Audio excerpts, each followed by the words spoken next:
Welcome back, listeners. I'm Robin Black, and this is It's All About Healing podcast. In today's episode, we'll be talking about the art of vulnerability. As feeling is living, when we suppress, we're only surviving. A lot of us are in survival mode, walking around with this armor of strength because we were taught not to feel, not to show emotion. Meanwhile, underneath, we may be crumbling into pieces trying to figure it all out.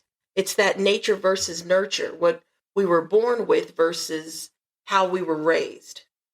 It's the self-concept, right? A lot of us, we didn't have that self-concept. We have our parents telling you not to talk to strangers, yet they drop you off on your first day of school with several strangers and they leave you there, right? Family reunions, go hug your cousin or your aunt, your uncle. And in your mind, you're thinking, I have no clue who any of these people are. And this really contradicts the whole stranger talk that you guys have been preaching about. But okay, if you say so, right? No explanations leave us with no self-concept. We believe in things that we don't fully understand, and it's what brings us to the suffering. It's how we suffer because we don't have a clue why we're doing it or why we're believing in this. And majority of the time, it's us who prolongs our own suffering because we keep leaning on our own understanding or man's. When we suppress, we give birth to addictions, the temporary pleasures, narcissism, codependency, people pleasing, right? And pleasures can blind us from prioritizing God and make us doubt him. And then we start to lean on our own understanding. It's brokenness and misunderstandings that stem from these actions and behaviors that are being displayed. When we believe in things that we don't understand, again, we suffer. We start to disassociate ourselves from our feelings and from feeling emotions. We stay in relationships or stay at jobs we're completely miserable because we have disassociated ourselves so far from living. We are only surviving and we don't feel we can get out of this. This is just my life and I just have to accept it. But we internalize so much, it creates fear that we so often hide. We get into some of these toxic relationships and these toxic work environments because it's the law of attraction. The very thing that we want to avoid is the very thing that we will 100% attract. I have a friend of mine and I asked him, I said, why doesn't he open up or show his emotions? And he said, it's hard to open up, especially to women. And I said, why? Why is it so hard to open up to women? And he said, because they'll use it against you, right? And there's that fear of what or who I could lose, right? And then that made me think about these toxic relationships that we get into because we're attracting that. It's what we're afraid of losing. We become so afraid of the fear of losing them or how they could use something against us. It makes us want to control the outcome of things. And that person wanting to control the one that they say they love just to decrease their own anxiety instead of healing from the pain that burns endlessly. We can want a relationship to work so badly, you can feel it killing you inside, yet somehow you still crave what hurts you the most, asking yourself, what is it? Why do I want this? Why am I staying here? But suppressing your emotions can also lead to you being afraid that a relationship might go well and actually work out. How many of you right now are in relationships where there is no reciprocity or you feel lonely? And I bet there's a lot that are feeling lonely right now. But because you're healing, you're growing, and sometimes you grow apart, but you have to allow yourself to feel that and not just keep suppressing it and pushing those emotions down, saying, this is just it, this will do, this is convenient, right? A lot of these relationships that we're in because we feel that it's convenient for us. But convenience is not a reason to stay. That's where that toxicity is just going to build and build and build and build and build. And that's when the real chaos begins, right? That's when it's all about the fight and not about the issue at hand. It's all about, who can hurt who the most. And we all know that that's a never ending battle. It's just, it just it comes to that point where you just want to hurt the other person. And that's not fair to either of you, because that's not what life is about. You've completely lost just everything. You lost all sight of what it's really about, whether it's about children, whether it's about your own self-worth, right? Like I stated earlier, that losing that concept, we don't really know why we're in certain relationships or why we're doing certain things, because we're lacking that self-concept. And that's what we have to locate. And you locate that through healing, through vulnerability, through feeling your feelings and talking it over with yourself.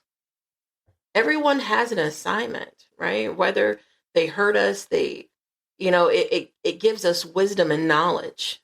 They treat us terribly. It allows us to see what we don't want. And as we go through these lessons, we actually have to apply the lesson. Otherwise, it's going to keep repeating itself.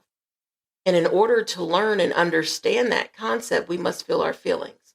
And God will empty our cup as many times as He needs to, because He wants us to humble ourselves and have humility, right? And He's going to keep emptying that cup because it's what wakes us up. So many people say you have to be comfortable being uncomfortable. But so many people's comfort is being something that they're not, right? Because if you were being your true authentic self, you would be vulnerable, right? With proper discernment. Of course, you can't just be out here and just be vulnerable, sharing your feelings and just showing your feelings to any and everyone. Of course not. You have to do it with the proper discernment. So never stop asking for that discernment. But to get in a true comfort zone, like they say, practice what you preach. To be comfortable, you have to be comfortable being uncomfortable. And if being authentic and vulnerable is uncomfortable, start practicing that. It's just like that movie 2012. And the famous quote in that movie said, to see the light of wisdom, we must first empty our cups. We have to experience empty in order to experience plenty.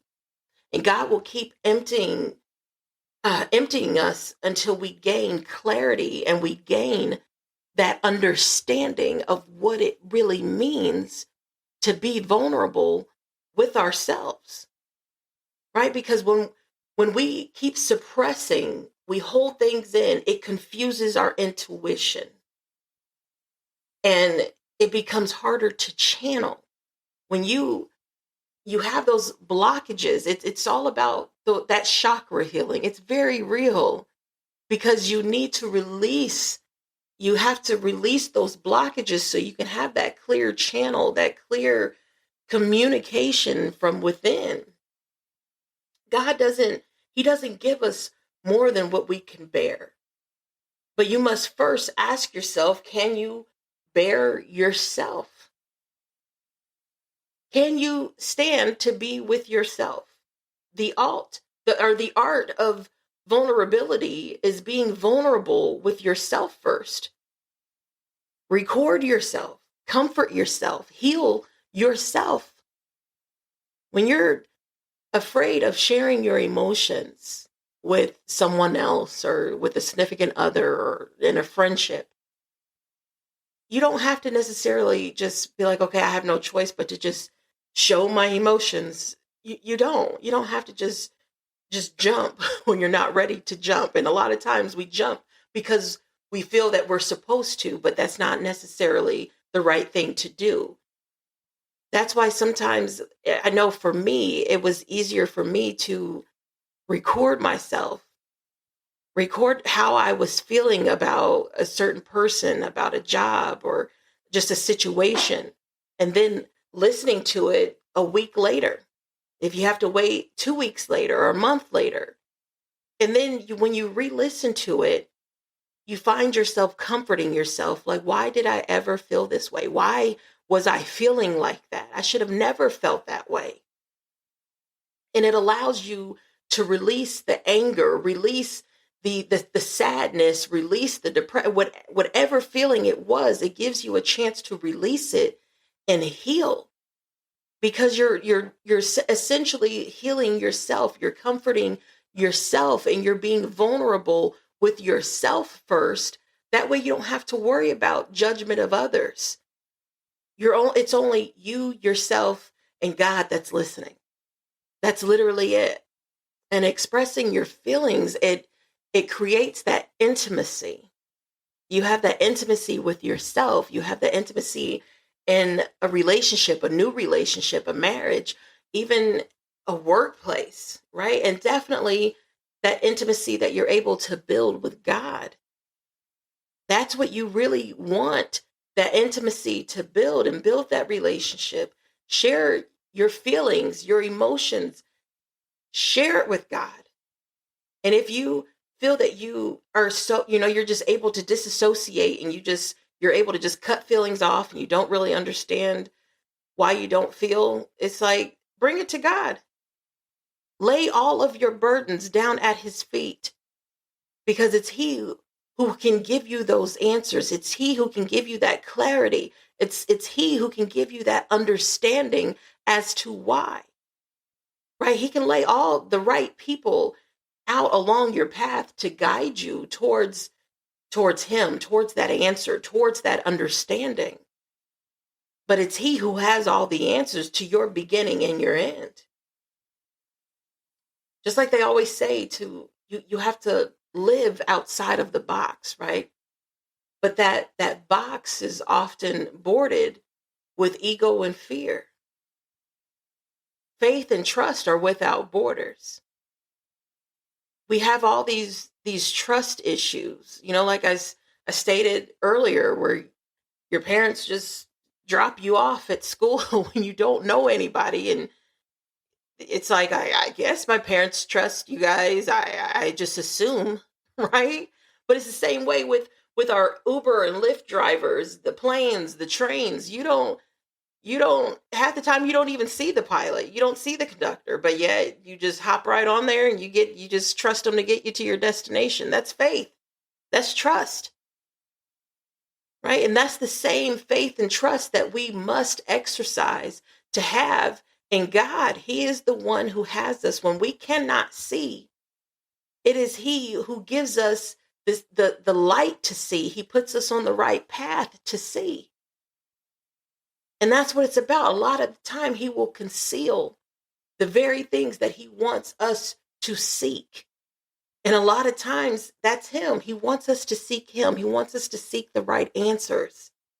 But he's going to do that by concealing the things that we don't fully understand, the things that don't necessarily make sense to us. It makes perfect sense to him. Again, his thoughts are not our thoughts. His ways are not our ways. But with faith and trust, it opens up so much, and it gives you an amazing peace of mind when you finally open up and just say, okay, God, I trust you. I don't know the outcome. I don't know what's next, or how it'll all unfold. But instead of bracing myself for impact, I'm finally living. And the only way to live, it is to feel. Again, I'm Robin Black, and this is It's All About Healing podcast. Wherever you are in the world, good morning, good evening, and good night. And always remember to stay blessed. Again, I'm your host, Robin Black, and this is It's All About Healing podcast. If you're navigating grief, toxic relationships, trauma, financial pressure, or the slow work of rebuilding after setback piled upon setback, this channel is for you. Our community now spans 118 countries, proof that real stories travel and that healing accelerates when we carry one another. Share your story, lend your voice, and let grace turn pain into purpose. Book your podcast in the link below and share your story. Be sure to like and subscribe, and don't forget to hit that notification bell. Wherever you are in the world, good morning, good evening, and good night. Stay blessed.